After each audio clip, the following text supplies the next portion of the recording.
Okay. आज का जो वीडियो बन रहा है वो फिंगर जो फ्रैक्चर हो जाती है उसके ऊपर बन रहा है।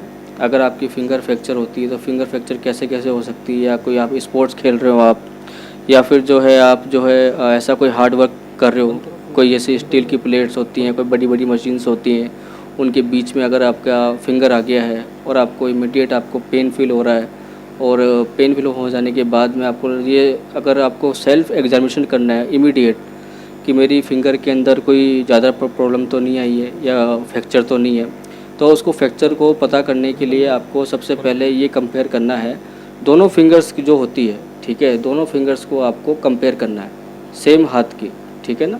जैसे लिटिल फिंगर में होता है फ्रैक्चर, तो आपको दूसरे हाथ की लिटिल फिंगर के साथ में उसको कंपेयर करना है। अगर वो बड़ा फ्रैक्चर है तो उसमें इमीडिएट जो है कुछ देर बाद में जो फ्रैक्चर हुआ है इस पार्ट के अंदर वो सूज जाएगा, या फिर आपको कंपैरेटिवली वो मोटी नज़र आनी शुरू हो जाएगी, ठीक है, पहली बात। दूसरी बात आपको ये देखना होता है कि अगर मेरा फ्रैक्चर हुआ है तो मेरा फ्रैक्चर कितना रिस्की हुआ है। अगर ज़्यादा रिस्की जब देखने को मिलता है जब फ्रैक्चर जो है कम्यूटेटिव टाइप का फ्रैक्चर हो, या फिर जो है जॉइंट के आसपास हो फ्रैक्चर, तो जॉइंट के आसपास फ्रैक्चर है या नहीं इसको पता करने के लिए आप सिंपल सा एक टेस्ट कर सकते हो। फिंगर को जो है आपको इस तरीके से पकड़ना होता है, इस तरीके से पकड़ना है, ठीक है, और आपको मूवमेंट करने सिंपली, ठीक है, ये मूवमेंट करने हैं आपको। अगर मूवमेंट हो रहा है यहाँ पर इस पॉइंट के ऊपर तो आपको जो है कोई फ्रैक्चर नहीं है इस जॉइंट के आसपास की बोन्स में। दूसरा आपको इस जॉइंट के मूवमेंट को चेक करना है। अगर इसमें भी इजीली मूवमेंट हो रहा है तो भी जॉइंट के आसपास दोनों बोन्स में कोई फ्रैक्चर नहीं है, जॉइंट के आसपास फ्रैक्चर नहीं है। और अगर इस मूवमेंट पे हो रहा है, आपको मूवमेंट हो पा रहा है तो इसके आसपास भी जो है अब जॉइंट के आसपास आपको फ्रैक्चर देखने को नहीं मिल रहा है, ठीक है। ये टेस्ट बड़ा ही रिस्की होता है क्योंकि इसमें पेन काफ़ी ज़्यादा रहता है। चोट के टाइम पर इसको दोबारा मूव करना बड़ा ही मुश्किल होता है। पर जब कभी आप ऐसा एक्सरे आपके सिस्टम आपके पास आसपास नहीं है, मशीन आपके आसपास नहीं है, आप जा नहीं सकते हैं, तो इमीडिएट आप ये सेल्फ जो है एग्जामिनेशन आप कर सकते हैं।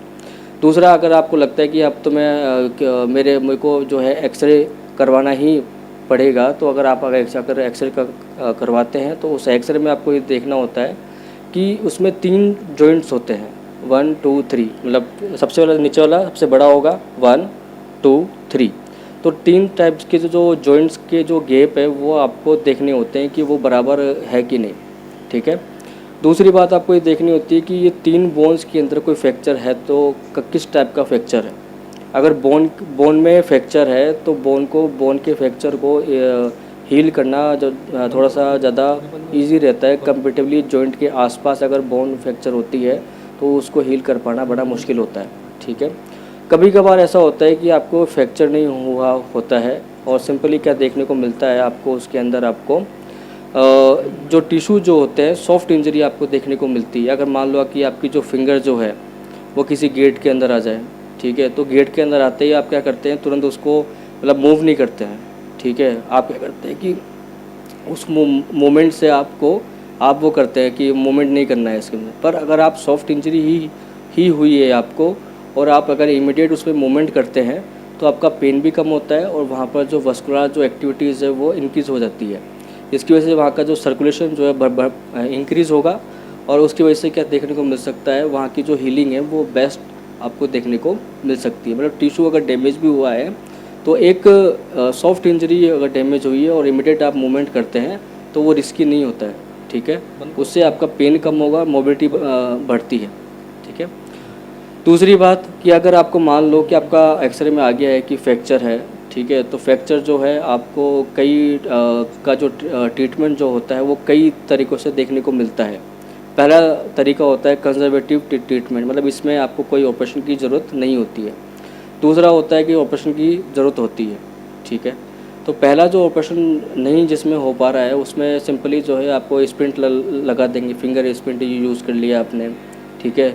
या फिर आपने जो है अपना लोकल जो ट्रीटमेंट होता है, कोई स्टील रॉड लगा लिया, कोई मजबूत जो होती है लकड़ी बांध लिया स्ट्रेटर रखने के लिए, ठीक है। तो ये लोकल जो होते हैं ट्रीटमेंट्स आप ले सकते हैं।